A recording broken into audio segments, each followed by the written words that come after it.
आज हम लोग एनसीईआरटी क्लास 6 ज्योग्राफी का सेकंड एक्सरसाइज देखने वाले हैं। ग्लोबल अक्षांश एवं देशांतर, पूरा ये टॉपिक को आज पढ़ेंगे। चलिए स्टार्ट करते हैं। पिछले अध्याय में आप पढ़ चुके हैं कि हमारी पृथ्वी गोलाकार नहीं है। पिछले अध्याय में हम लोग पढ़ चुके हैं कि हमारा जो पृथ्वी है वो गोलाकार नहीं है। यह उत्तर एवं दक्षिण ध्रुवों पर थोड़ी चपटी तथा मध्य में थोड़ी उभरी हुई है। तो दक्षिण ध्रुव पे थोड़ी चपटी और मध्य थोड़ी उभरी हुई है। क्या आप कल्पना कर सकते हैं कि यह कैसी दिखती है? यह संबंध में जानकारी प्राप्त करने के लिए आप अपनी कक्षा में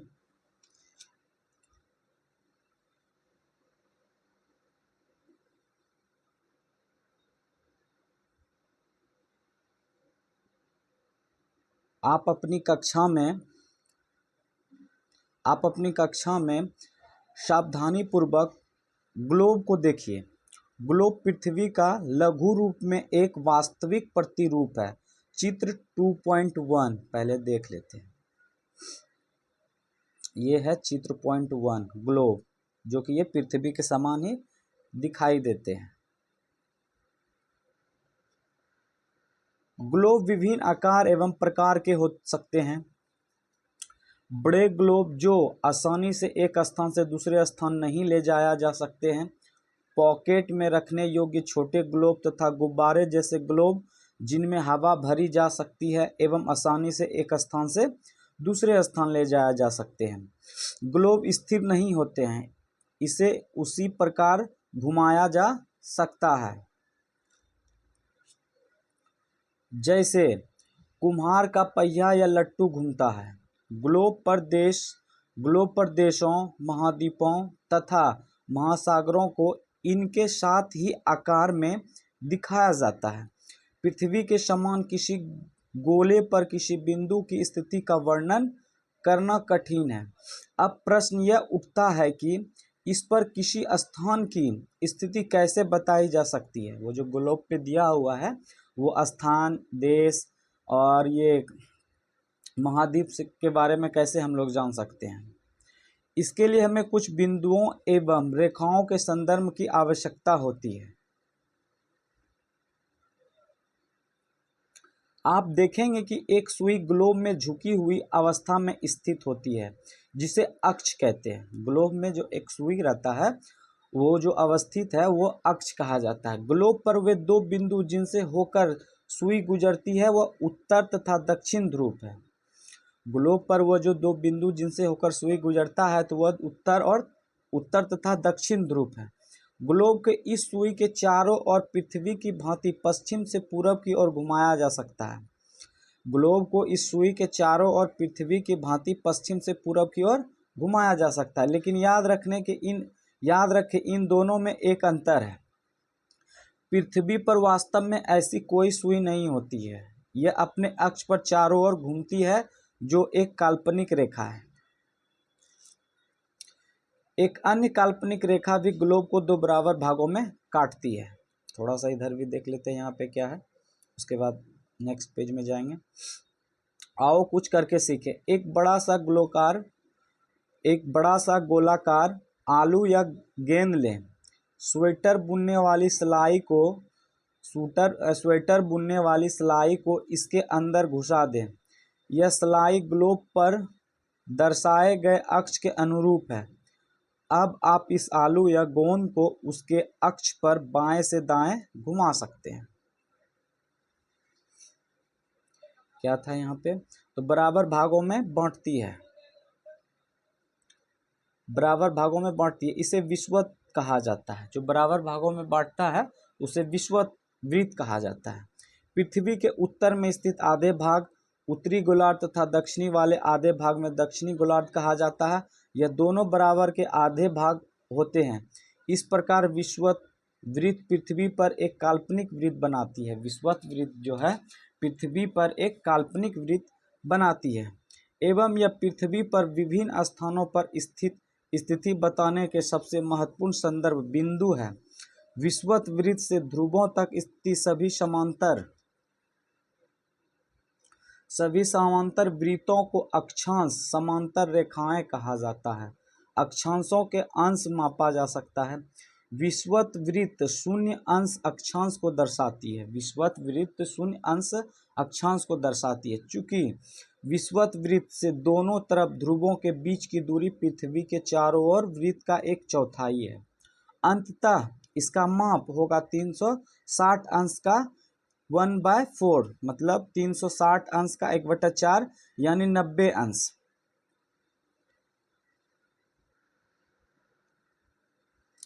इस प्रकार 90 अंश उत्तरी अक्षांश उत्तर ध्रुव को दर्शाता है तथा 90 अंश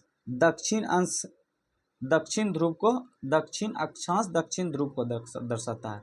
देखिए यहाँ पे इस प्रकार 90 अंश उत्तरी अक्षांश ध्रुव को दर्शाता है और 90 अंश दक्षिण अक्षांश को ध्रुव को दर्शाता है। थोड़ा सा यहाँ पे देख लेते हैं क्या क्या है। ये चित्र 2.2 है, अक्षांश है। यहाँ पे उत्तरी ध्रुव है और ये 80 डिग्री है, 60 डिग्री है, 40 डिग्री है, 20 डिग्री है। यहाँ पे विषुवत रेखा है।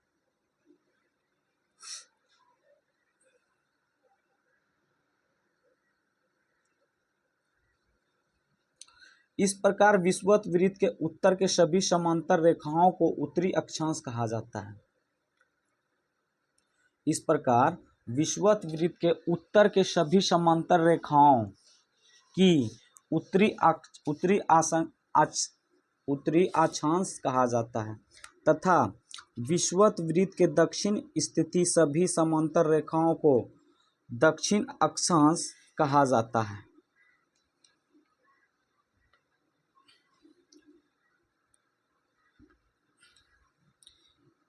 इसीलिए प्रत्येक अक्षांश के मान के साथ इसकी दिशा यानी उत्तर या दक्षिण को भी लिखा जा सकता है। सामान्यतः इसे उत्तर या दक्षिण अक्षर से व्यक्त किया जाता है।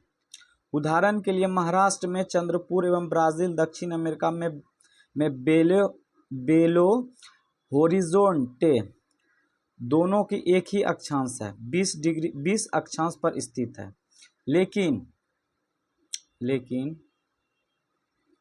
लेकिन चंद्रपुर विषुवत वृत्त के 20 अंश उत्तर में एवं बेलो होरिज़ोन्टे विषुवत वृत्त के 20 डिग्री अंश दक्षिण में स्थित है। एक नॉर्थ में है, एक दक्षिण में। इसलिए हम कह सकते हैं कि चंद्रपुर 20 डिग्री उत्तरी अक्षांश पर तथा बोले होरिज़ोन्टे 20 डिग्री दक्षिण अक्षांश पर स्थित है। चित्र 2.2 में स्पष्ट है कि जैसे जैसे हम विषुवत वृत्त से दूर होते जाते हैं तो अक्षांशों का आकार घटता जाता है। थोड़ा सा इसका भी फिगर हम लोग देख लेते हैं। ये चित्र नंबर है 2.3 महत्वपूर्ण अक्षांश तथा ताप कटिबंध। थोड़ा सा नीचे और कर लेते हैं और इसको देखते हैं। ये हो गया विषुवत रेखा, यहाँ से हो गया ये कर्क रेखा, यहाँ से हो गया ये मकर रेखा, ये हो गया यहाँ से दक्षिणी ध्रुव ऊपर वाला, ये दक्षिणी शीत कटिबंध हो गया। उसी तरह यहाँ पे उत्तरी शीत कटिबंध है और उत्तरी ध्रुव वृत्त है। उत्तरी शीतोष्ण कटिबंध ये क्षेत्र हो गया और दक्षिणी शीतोष्ण कटिबंध ये हो गया। मेन है विषुवत रेखा यहाँ पे, उसके ऊपर उष्ण कटिबंध और यहाँ पे उष्ण कटिबंध हो गया ये वाला और विषुवत रेखा वाला ये लाइन हो गया।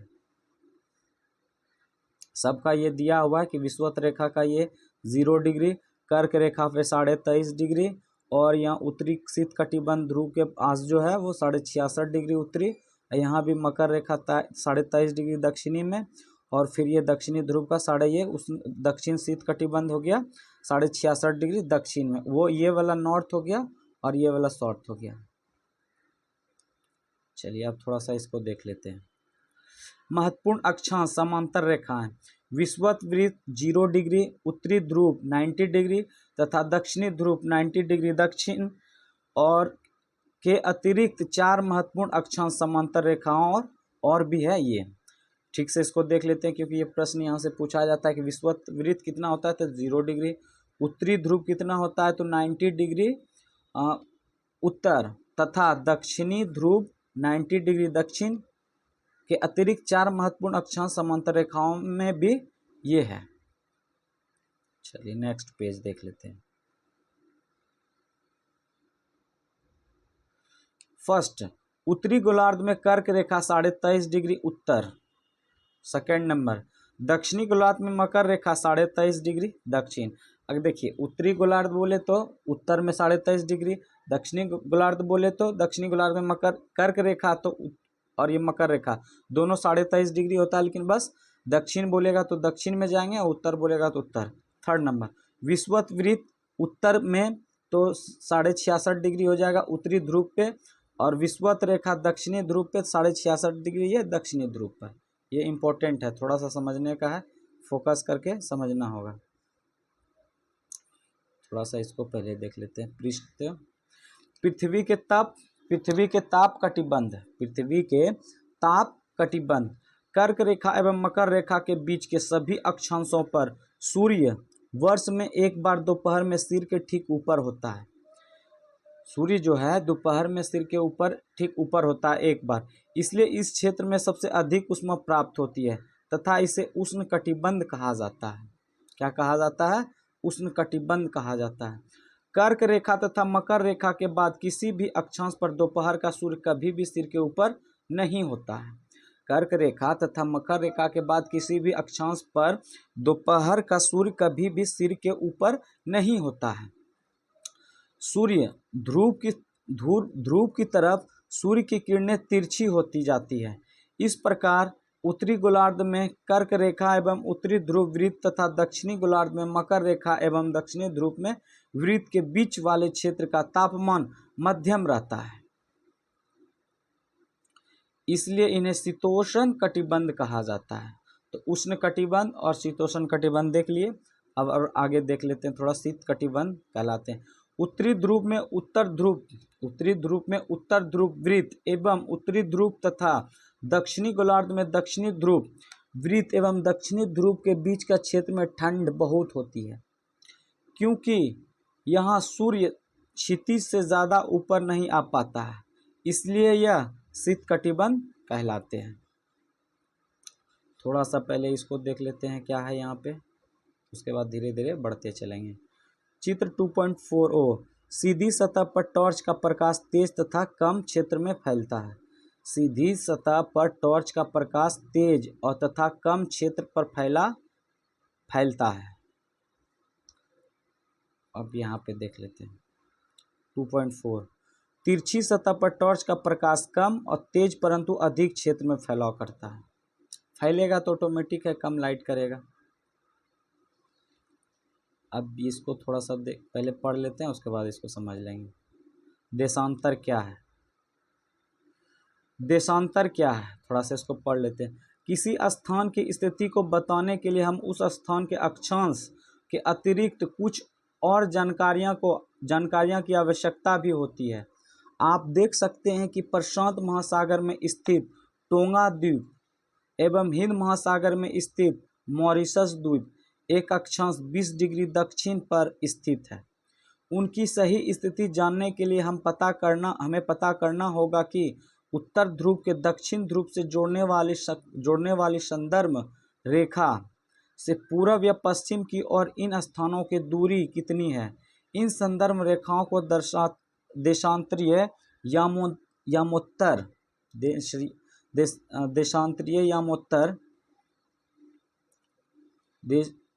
कहते हैं तथा उनके बीच की दूरी को देशांतर अंशों में मापा जाता है। पहले ये सब फिगर थोड़ा सा देख लेते हैं, इसका क्या है, ये तो छूट जाएगा फिर। ये हो गया उत्तरी ध्रुव, ये वाला। उसमें अब यहाँ से बनाया गया ये छोटा छोटा, ये 0 डिग्री अक्षांश है, ऐसे है। सबका डिग्री दिया गया है। पूरब की ओर 30, 60, 90, 120, 150, 80, 120, 90, 60, 30, ये 0 डिग्री है। इन संदर्भ रेखाओं को देशांतरीय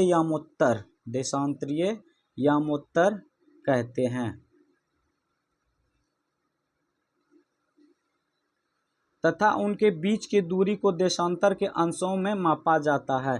प्रत्येक अंश को मिनट तथा मिनट को सेकंड में विभाजित किया जाता है। प्रत्येक अंश को मिनट में तथा मिनट को सेकंड में विभाजित किया जाता है। ये अर्धवृत्त है तथा उनके बीच की दूरी पृथ्वी की तरफ बढ़ने पर घटती जाती है एवं ध्रुवों पर शून्य हो जाती है। जहाँ सभी देशांतरीय यामोत्तर आपस में मिलती है, अक्षांश समांतर रेखाओं से भिन्न सभी देशांतरीय यामोत्तरों की लंबाई समान होती है, इसलिए इन्हें सिर्फ मुख्य संख्याओं में व्यक्त करना कठिन था। तब सभी देशों ने निश्चित किया कि ग्रीनविच, जहां ब्रिटिश राजकीय वेधशाला स्थित से गुजरने वाले यामोत्तर से पूरब की और पश्चिम की ओर गिनती शुरू हो जाती है। इस यामोत्तर को प्रमुख यामोत्तर भी कहते हैं। इसका मान 0 डिग्री देशांतर तथा यहाँ से हम 180 डिग्री पूरब या 180 डिग्री पश्चिम तक गणना करते हैं। प्रमुख यामोत्तर तथा 180 डिग्री यामोत्तर मिलकर पृथ्वी को दो समान भागों में पूर्वी गोलार्ध एवं पश्चिमी गोलार्ध को विभक्त करते हैं। पूर्वी और पश्चिमी को 180 यामोत्तर से हम लोग क्या करते हैं, विभाजित करते हैं। इसलिए किसी स्थान के देशांतर के आगे पूर्व के लिए अक्ष पूर्व तथा पश्चिम के लिए अक्ष के लिए प का उपयोग करते हैं। पश्चिम का मतलब यह जानना रोचक होगा कि 180 डिग्री पूर्व और 180 डिग्री पश्चिम यामोत्तर एक ही रेखा पर स्थित होता है।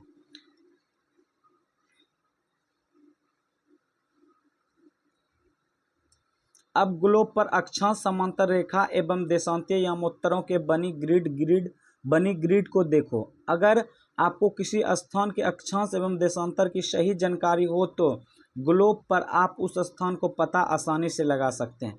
उदाहरण के लिए असम धुबरी 26 डिग्री उत्तरी अक्षांश एवं 90 डिग्री पूर्वी देशांतर पर स्थित है। अब उस बिंदु को देखो जहां ये दोनों समांतर एक दूसरे को काटती है।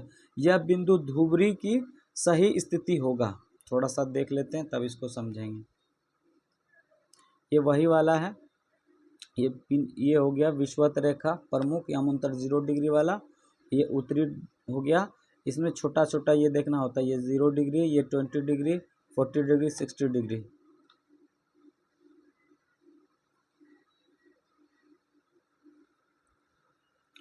इसको समझने के लिए कागज पर समान दूरी वाली क्षैतिज तथा ऊर्ध्वाधर रेखाएं खींचिए।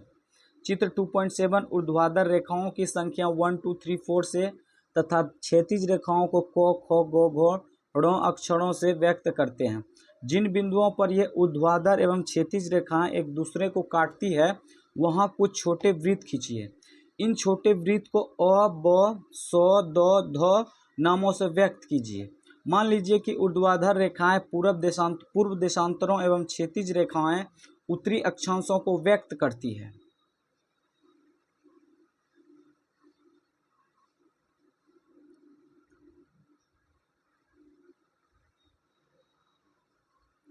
ये हिंद महासागर है, वही बताया गया कि कहाँ पे कितना डिग्री में सब है बना हुआ टोटल।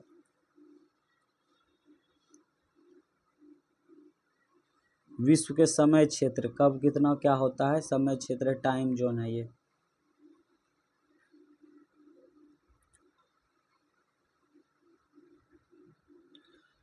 अब आप देखेंगे कि वृत्त अ ख डिग्री उत्तरी अक्षांश तथा 1 डिग्री पूर्वी देशांतर पर स्थित अन्य तब वृत्तों की स्थिति ज्ञात करें। ये जो बताया गया था यहाँ पे कि 1 2 3 4 लेना है, क ख ग घ ङ, और उसके बाद जहाँ जहाँ ये मिल रहा है अ स ध ब और द, इसको देखना है कि कैसे क्या हो रहा है नहीं हो रहा है। अब देशांतर और समय देखते हैं। देशांतर और समय को मापने का सबसे अच्छा साधन पृथ्वी और चंद्रमा एक ग्रहों की गति है। समय मापने के लिए पृथ्वी, चंद्रमा एवं ग्रहों के गति है।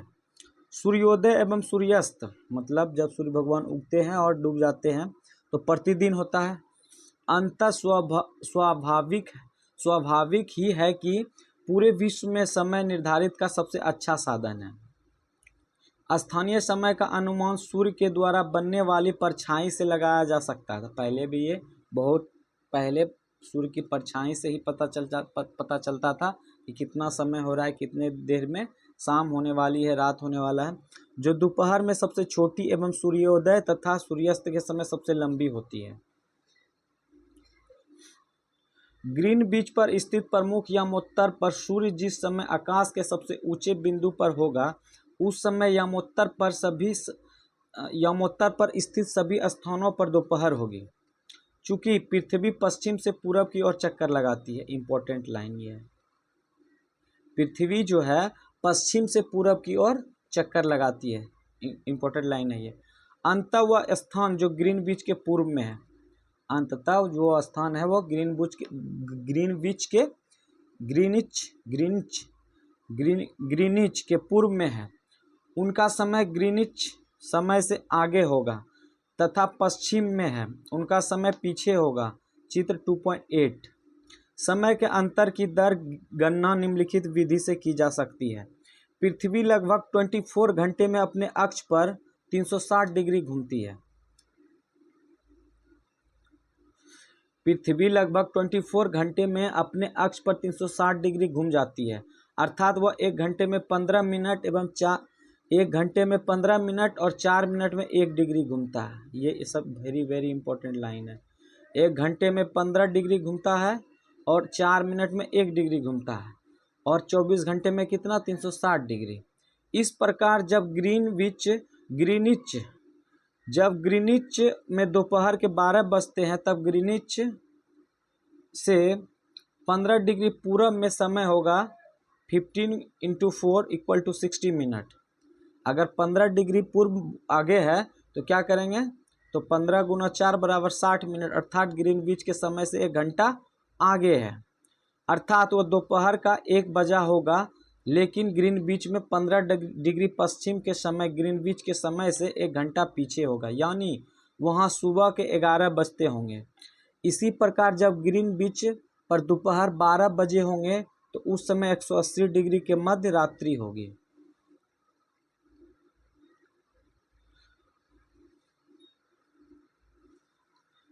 किसी स्थान पर जब सूर्य आकाश में अपने उच्च बिंदु पर होता है तो दोपहर में उस समय घड़ी में दिन के 12 बजते हैं। इस प्रकार घड़ी के द्वारा दिखाया गया समय उस स्थान का स्थानीय समय होगा। आप देख सकते हैं कि दिए गए देशांतरीय यमोत्तर पर भी सभी स्थानों का स्थानीय समय समान है। हम मानक समय क्यों मानते हैं? अलग अलग यमोत्तर पर स्थित स्थानों के स्थानीय समय में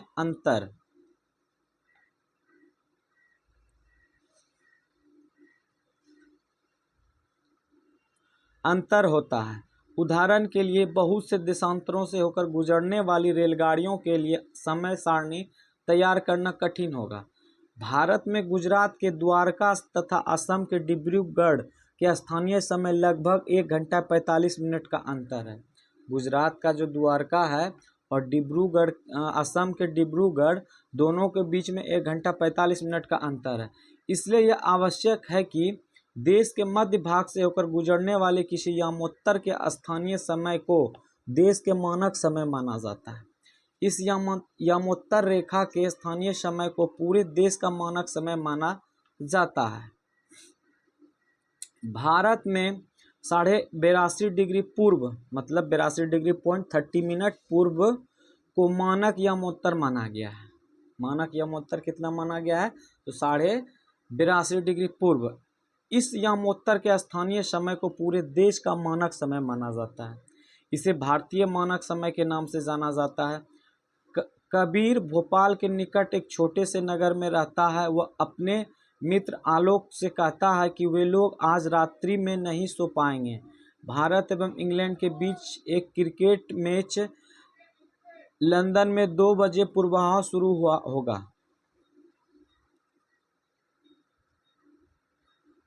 होगा, अर्थात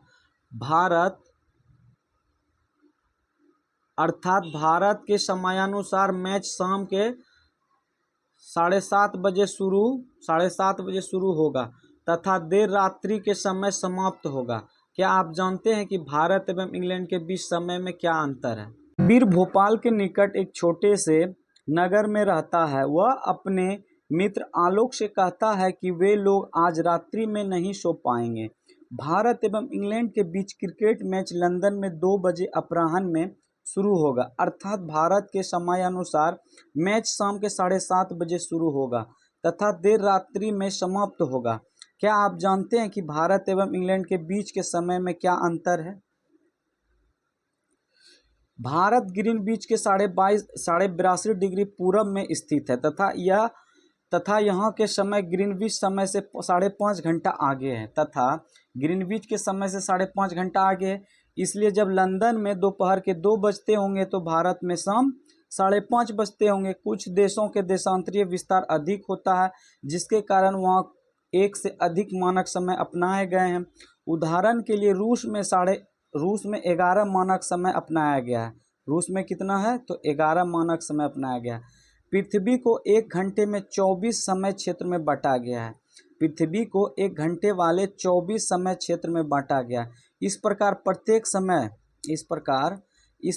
प्रत्येक समय 15 डिग्री देशांतर तक के क्षेत्र को घेरता है। चलिए कुछ प्रश्न देख लेते हैं। ये तो लॉन्ग वाला है, थोड़ा शॉर्ट वाला देख लेते हैं। सही उत्तर चिन्हित कीजिए। प्रमुख यमोत्तर का मान है 2 का हो जाएगा। 1 नंबर का हो जाएगा प्रमुख यमोत्तर का मान हम लोग पढ़े थे। हाँ 0 डिग्री होता है। ख नंबर। 2 नंबर शीत कटिबंध किसके नज़दीक पाया जाता है? शीत कटिबंध किसके नज़दीक पाया जाता है? तो ये ध्रुवों के नज़दीक पाया जाता है, तभी हम लोग पढ़े थे। और 3 नंबर देशांतरों की कुल संख्या कितनी है? तो ये हो जाएगा देशांतर 360 था।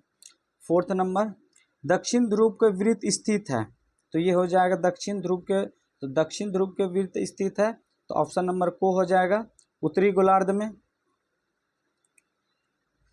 ग्रिड किसका जाल है? ग्रिड कौन नंबर हो जाएगा? अक्षांशों, समांतरों, रेखाओं एवं देशांतरीय यमोत्तरों को ग्रिड का जाल है।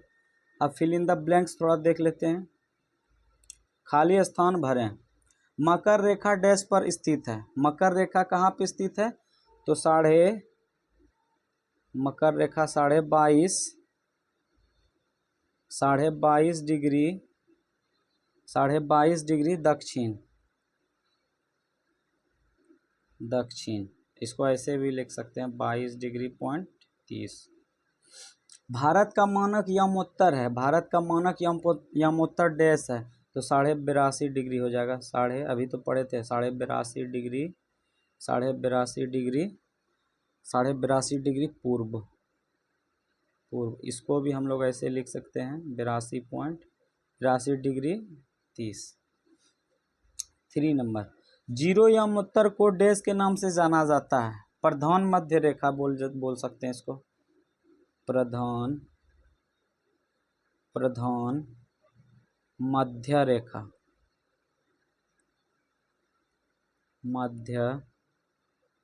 रेखा।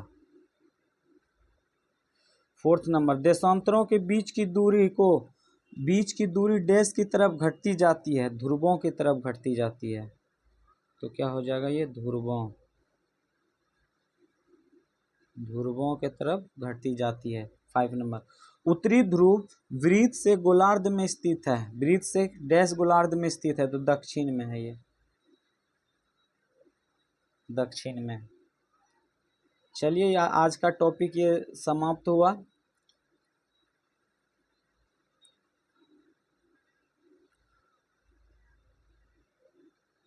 आज ये एनसीईआरटी का टॉपिक था ग्लोब अक्षांश एवं देशांतर। एक्सरसाइज 2 था ज्योग्राफी का। अब नेक्स्ट एक्सरसाइज 3 नेक्स्ट क्लास में देखेंगे। आज का क्लास यहीं पे समाप्त करते हैं। धन्यवाद।